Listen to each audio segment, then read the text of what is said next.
Hi friends. T20 world cup final ఇంకా half an అవర్‌లో toss అయితే స్టార్ట్ అవ్వబోతుంది. అండ్ మంచి ఎక్సైటింగ్‌గా ఉంది. ఇండియా గెలవాలని కోరుకుంటున్నాం అందరం.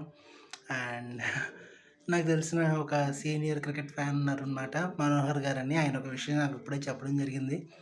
అదేంటంటే India first time world cup win అయినప్పుడు సాటర్డే విన్ అయింది. అండ్ 1994లో గెలిచిన ఛాంపియన్స్ ట్రోఫీ అండ్ అంటే wills world cup trophy అనేవాళ్ళంట.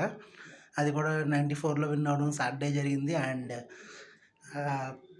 2017 world cup, 2011 world cup final అయన్నీ సాటర్డే విన్ అవ్వడం జరిగింది. ఇది చాలా మంచి ఇదొక మంచి సెంటిమెంట్ అని చెప్పి ఆయన నాకు మెసేజ్ చేయడం జరిగింది. అండ్ మనం కూడా ఇదొక మంచి సెంటిమెంట్‌గా, అంటే మనకు తెలియదు కాదు, మనం సెంటిమెంట్స్‌ని ఎంత బాగా ఫాలో అవుతాం. హోప్ ఇండియా ఈ మ్యాచ్ విన్ అవ్వాలని కోరుకుందాం. మనకు కప్ వచ్చి చాలా ఏళ్ళు అయిపోయింది. మనందరం ఎంతో ఆశగా ఎదురు చూస్తున్నాం. All the best team India. Cup అయితే గెలవాలి ఇండియా టీమ్.